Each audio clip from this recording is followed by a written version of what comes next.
Welcome to this YouTube channel. In this video we are going to talk about America's national debt and China. Before starting this video, like this video and subscribe to our channel for future updates.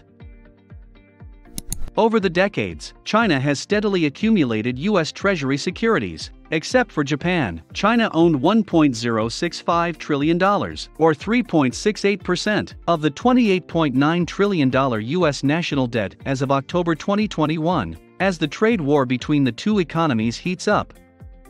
Both sides seek more financial resources.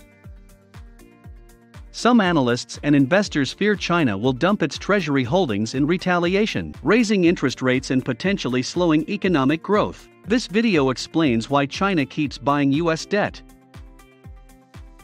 Economia China. China's economy is based on manufacturing and exports. Since 1985, China has had a large trade surplus with the US, according to the US Census Bureau. That is, China sells more goods and services to the US than the other way around. But they need renminbi, or yuan, to pay their workers and store money locally. They sell dollars earned from exports to get RMB, increasing the USD supply and the RMB demand. The People's Bank of China, PBOC, actively intervened to prevent the dollar-yuan imbalance in local markets. It buys excess US dollars from exporters and gives them yuan in return. The PBOC can print yuan. The PBOC's intervention creates a scarcity of dollars, keeping USD rates high. China thus accumulates USD reserves. Currency flow self-repair. Trading between two currencies has a self-correcting mechanism. Suppose Australia's current account is weak, i.e., Australia is importing more than it is exporting. As in scenario 1, there is a huge supply of AUD on the international market because other countries sending goods to Australia are paid in Australian dollars, AUD.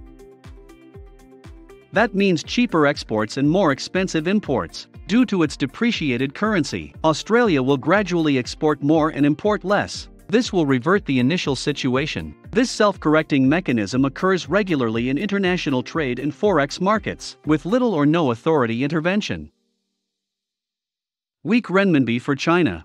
China's strategy is to maintain export-led growth, which creates jobs and keeps its large population productive. Because this strategy relies on exports, 18% to the US in 2021, China needs RMB to keep its currency lower than the USD and thus lower prices. If the PBOC stops interfering, the RMB will self-correct and appreciate in value, increasing the cost of Chinese exports. The loss of export business would cause a major unemployment crisis. China wants to keep its exports competitive in global markets, but the RMB cannot appreciate. Using the described mechanism, it keeps the RMB low against the USD. However, China ends up with a huge pile of USD as reserves. The PBOC's inflation strategy. Other labor-intensive, export-driven countries, like India, take similar measures, but in limited amounts. The approach described causes high inflation, which is one of the major drawbacks. China's economy is tightly controlled by the state, and it can control inflation through subsidies and price controls. Other countries lack control and must succumb to the market forces of a free or partially free economy. China's dollar reserves. As of November 2021, China's foreign exchange reserves were $3.2 trillion. Second largest foreign exchange reserve in China is the euro. China must invest huge stockpiles to earn a risk-free rate. With trillions of dollars, China has discovered that US Treasury securities are the safest investment option. Other investment options exist. China can invest in European debt with euro stockpiles. Even US dollar stockpiles may be invested to get better returns on euro debt. However, China acknowledges that investment stability and security are paramount. Despite its 18-year existence, the Eurozone remains unstable. The Eurozone and euro may not even exist in the medium to long term. A debt swap, US to euro, is thus not advised, especially if the other asset is considered riskier. Real estate, stocks, and foreign treasuries are far riskier than US debt. Forex reserve funds are not spare cash to be risked away in search of higher returns. China can also spend the dollars elsewhere. Dollars can be used to pay Middle Eastern oil suppliers, but those countries must also invest their dollars. Ultimately, the dollar supply resides in a country's forex reserve, or in the safest investment US Treasury securities. Another reason China buys US Treasuries is the huge US trade deficit with China. With a monthly deficit of $25 to $35 billion, treasuries are probably China's best option. Purchasing US Treasury bonds boosts China's money supply and creditworthiness. These benefits would be lost if sold or swapped. Why China is buying US debt? The safest place for Chinese forex reserves is in US debt, which means China lends to the US so it can keep buying its goods. With an export-driven economy and a huge trade surplus with the US, China will keep piling up dollars in debt. Chinese loans to the US enable the US to buy Chinese goods. It's a win-win situation for both countries. China gets a huge market, and the US gets cheap Chinese goods. Beyond their well-known political rivalry, both nations are entangled in a mutually beneficial interdependency that is likely to continue. Reserve currency USD. China is buying the current reserve currency. For centuries, gold was the global reserve standard. The pound sterling replaced it. Today, the US Treasuries are considered the safest.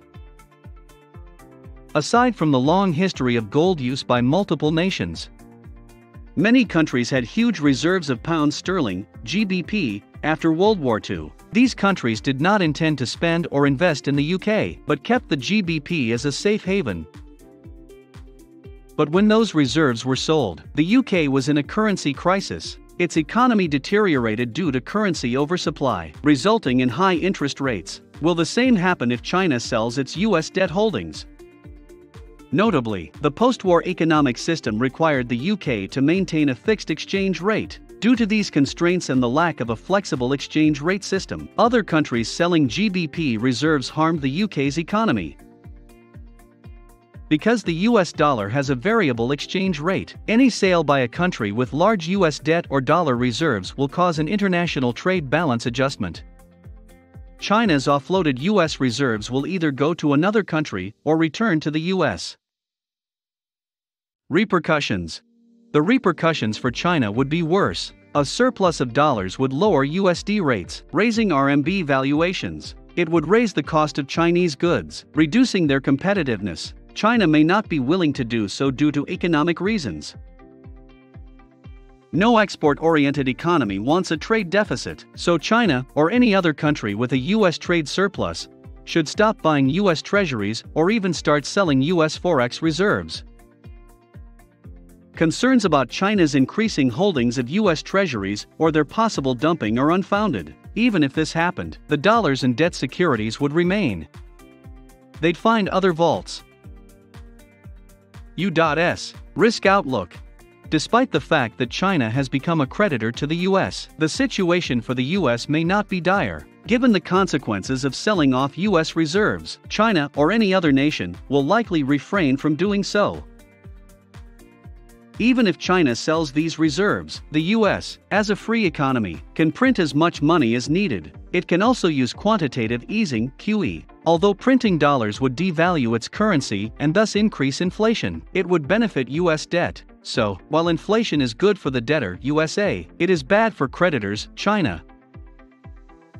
Although the US budget deficit has increased, the risk of default remains low, unless a political decision to do so is made. 10. In reality, the US may not need China to buy its debt. Rather, China needs the US to maintain its economic prosperity. China's risks.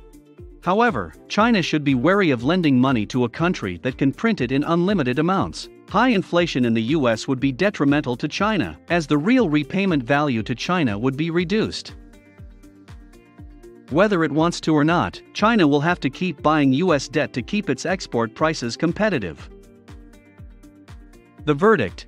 Geopolitical and economic interdependencies often lead to interesting global situations. One such scenario is China's ongoing purchase of US debt. It raises concerns about the US becoming a net debtor, vulnerable to creditor demands. The reality, however, is far from bleak, as this type of economic arrangement benefits both nations. What do you think about this video? Do let us know down in the comments section below. If you enjoyed this video and want to hear from us again, be sure to hit that subscribe button before you go.